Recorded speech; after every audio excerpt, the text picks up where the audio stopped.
학교와 학교 짝의 거꾸로 지구 학교실 시작합니다. 오늘의 배움 주제는 다음과 같습니다. 자, 스펙트럼에 대해 알아보도록 하겠습니다. 어떤 별빛이나 또는 그냥 빛이 슬릿을 통과한 후에, 이런 슬릿을 통과한 후에 프리즘을 통과를 하면은 이렇게 알록달록한 빛으로 쭉 나눠지게 됩니다. 이건 빛이 파장에 따른 굴절률이 차이가 나기 때문에 생기는 현상인데, 이렇게 나타나는 걸 스펙트럼이라 합니다. 그럼 우리 스펙트럼에 대해서 한번 자세히 한번 봐볼게요. 먼저 어떤 고온 고밀도의 광원이 있다 해볼게요. 주로 이제 별에서 내뿜는 고온 고밀의 별에서 내뿜는 빛이겠죠. 그런 빛, 주로 뭐 태양 같은 별의 복사 에너지가 이렇게 쭉 슬릿을 통과해서 프리즘을 통과하면 이렇게 빨주노초 파란보의 형태로 쭈르륵 나타나게 되는데, 이걸 연속 스펙트럼이라고 합니다. 연속 스펙트럼의 특징은 중간에 끊김이 없는 거예요. 아주 연속적이죠. 근데 반면에 고온의 기체인데 약간 얘가 저밀도의 기체일 경우에 여기서 나온 이 복사 에너지가 프리즘을 통과해서 나오게 되면은 이렇게 띄엄띄엄 중간중간에만 이런 빛의 띠가 보이게 됩니다. 이런 걸 우리가 방출선 스펙트럼이라고 부르고 있습니다. 그럼 얘는 왜 위의 연속 스펙트럼과 다르게 띄엄띄엄 나오느냐? 이 둘의 차이는 지금 밀도밖에 없어요. 자, 고밀도와 저밀도에서 어떤 가장 큰 차이가 있냐면, 이게 지금 각각의 파장별로 색깔이 이렇게 다르게 나타나는 거예요. 빛의 파장별로. 빛이라고 하는 것은 파장에 따라서 가시광선, 뭐 적외선, 뭐 자외선, 뭐 X선, 뭐 이런 거 들어봤죠, 그죠? 이런 것들이 각 파장별로 다 다른데 얘네들이 다 하나로 합쳐져 있는 게 빛입니다. 그게 복사 에너지예요. 근데 걔네들이 빛의 파장에 따른 굴절률 차이로 인해서 이렇게 쪼개진 거거든요. 근데 이 파장에 따라서 나타나는 게 이 광원을 이루고 있는 원소 구성에 따라서 달라지게 됩니다. 즉 쉽게 말하면 각 원소별로 고유의 파장을 갖고 있다라고 생각하면 되겠어요. 자, 그러면은 고밀도의 경우에는 다양한 원소가 섞여 있겠죠. 그러니까 다양한 파장의 빛이 한 번에 도달을 하게 돼요. 그래서 우리 눈에 봤을 때 연속 스펙트럼으로 연달아서 보이게 되는 거죠. 반면에 저밀도일 때는 특정 원소들 몇 개밖에 없는 거예요. 저밀도니까 별로 없는 거잖아요. 그러니까 얘네들에 해당하는 파장의 스펙트럼만 우리 눈에 보이게 되는 거죠. 그래서 이렇게 방출선 스펙트럼이 띄엄띄엄 나타나게 되는 겁니다. 자, 이번엔 흡수선 스펙트럼을 보겠습니다. 흡수선 스펙트럼 같은 경우에는 연속 스펙트럼처럼 고온 고밀도의 강원에서 빛이 나오는데, 그 빛이 지나가는 경로에 저온 저밀도의 기체들이 있는 거죠. 그럼 뭐 가스나 티끌 이런 것들이 뭉쳐 있겠죠, 우주에. 그러면 이때 이 저온 저밀도의 기체에 의해서 고온 고밀도의 이 복사 에너지의 일부가 흡수를 당합니다. 여기에 흡수를 당하고 남은 애들이 프리즘을 통과해서 우리 눈에 이제 스펙트럼으로 보이게 되겠죠. 그렇게 되면 연속 스펙트럼이 보여야 하지만 중간중간 저온의 기체에 의해서 흡수당한 부분들이 이렇게 비어있게 됩니다. 검은색으로 아무것도 안 나오게 되는 거죠. 그래서 이런 것을 우리가 흡수선이다 이렇게 부르고 있습니다. 자, 근데 이때 여기 위에 방출 스펙트럼에서 봤던 이 저밀도의 기체와 요 흡수선 스펙트럼에서 봤던 이 저밀도의 기체가 만약 동일한 기체라면, 그때는 각 원소마다 고유의 파장에서 이렇게 스펙트럼이 나오는 거라 했으니까, 동일한 기체면 이때 이 방출선과 이 흡수선의 위치가 정확히 같게 됩니다. 이거는 파장에 따라 달라지기 때문에. 그러니까 동일한 기체, 즉 동일한 원소로 이루어졌다면 정확하게 이 파장이 일치하게 되더라 하는 거죠. 자, 그럼 이런 스펙트럼을 도대체 어디다 쓸 수가 있느냐? 자, 이런 경우를 볼 수가 있습니다.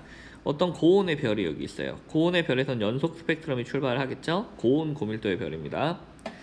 근데 이제 우리 지구에서 이 스펙트럼을 관측을 할 건데, 문제는 이 별에는 대기가 있습니다.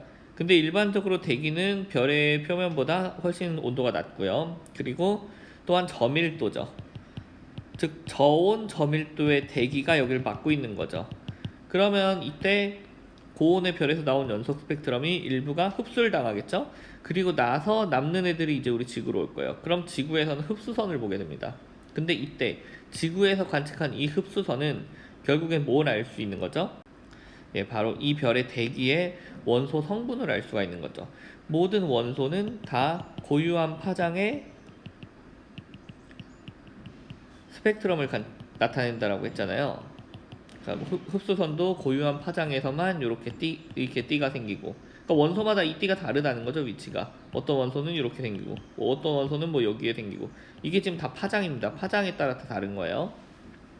그러니까 이 흡수선을 봤을 때, 여기가 흡수선이 생겼다? 그러면 이 파장에 해당하는 원소로 이루어져 있겠구나, 이런 걸 알 수가 있는 거죠. 그렇게 해서 우리는 아무리 멀리 있는 별이라도 스펙트럼을 관측하면 그 별의 성분을 알아낼 수가 있습니다. 일반적으로 요 별의 대기를 구성하고 있는 게 이 별 자체를 구성하고 있는 원소랑 똑같습니다. 왜냐하면 별은 기체로 이루어져 있기 때문이죠. 자, 근데 이때 캐논이라는 과학자가 이런 별마다 스펙트럼을 측정해서 무수히 많은 흡수 스펙트럼을 쫙 만들어 봤어요. 만들어 봤다기보다는 흡수 스펙트럼을 다 이제 찾아낸 거죠. 근데 그렇게 하고 나서 이걸 보다 보니까 우리가 이제 가장 우주에 많다고 하는 이 수소의 그 특유의 파장이 있겠죠. 그 파장에서 흡수선이 나타날 거예요. 근데 그 모든 별들의 스펙트럼을 관측해 보니 이 수소 흡수선의 스펙트럼이 조금 다르더라 하는 거예요. 어떤 건 세고 어떤 건 약하고. 그래서 이 캐논이라는 사람이 자기가 관찰한 요 스펙트럼을 수소 흡수선의 세기에 따라서 분류를 합니다. 그래서 수소 흡수선의 세기에 따라서 별을 A형부터 P형까지 알파벳 순으로 분류를 하게 됩니다. A형이 수소 흡수선이 가장 강력한 거죠. 이렇게 해서 별을 스펙트럼에 따라 분류한 것, 이것이 바로 분광형이라는 것입니다. 그 최초의 분광형은 이 캐논이 이렇게 수소 흡수선의 세기에 따라 분류한 것이었습니다.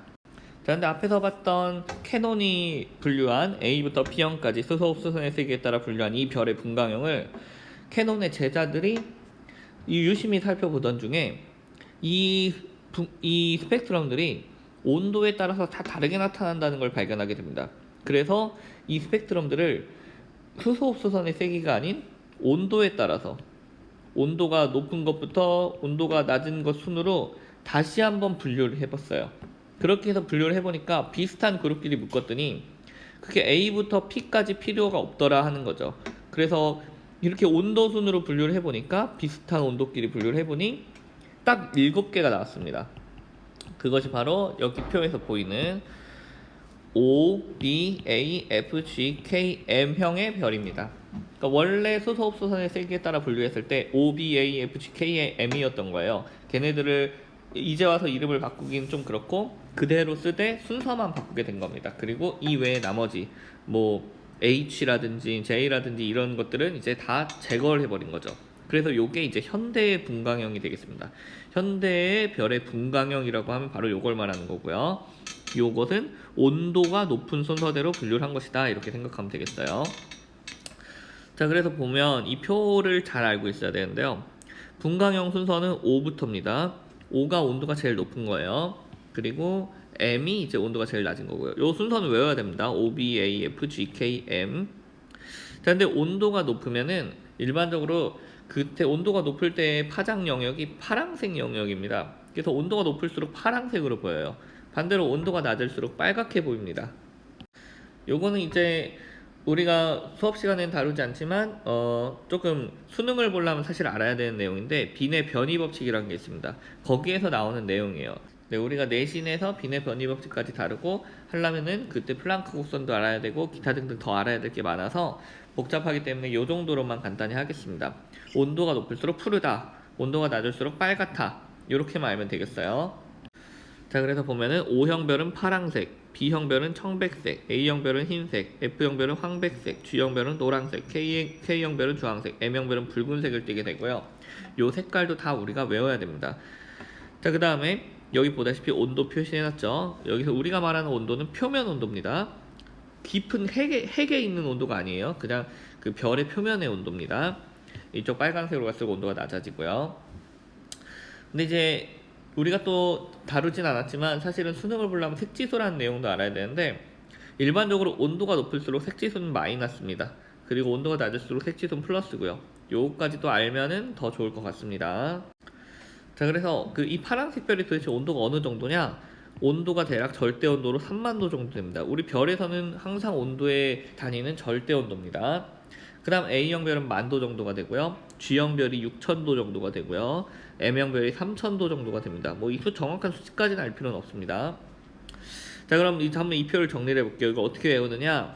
자, 일단 순서를 알아야겠죠. O, B, A, F, G, K, M 이 순서를 알아야겠죠. 이것은 이렇게 외우면 됩니다. O, be a fine girl, kiss me. 오, 아름다운 소녀여 나에게 키스를. O, be a fine girl, kiss me. 이렇게 외우면 되겠습니다. 또는 O, be a fine guy, kiss me. 오, 아름다운 소년이여 나에게 키스를. 이럴 수도 있겠죠. 뭐 멋진 소년이여 이렇게 해석할 수도 있겠고요. 자, 하여튼 이렇게 해서 이 순서를 일단 외우고요. 색깔을 외울 때는 한 칸씩 띄어서 외우세요. 청, 백, 황, 적. 딱 이 네 개만 외우시면 됩니다. 그럼 나머지는 중간이니까 짬뽕 시키면 돼요. 예를 들어 청과 백의 중간이 청백색이죠. 백과 황색의 중간이 황백색이고요. 황색과 적색을 섞으면 주황색이 나오죠. 그죠? 이렇게 해서 중간중간 다 외울 필요 없이 청백, 황적만 알면 될 것 같고요. 그 다음에 여기서 또 좀 잘 알아야 되는 게 요 A형별이 바로 최초의 분광형의 1번이에요. 최초의 분광형은 수소흡수선의 세기에 따라서 분류를 했다 했죠. 그래서 A형별이 수소흡수선이 제일 세다라는 사실.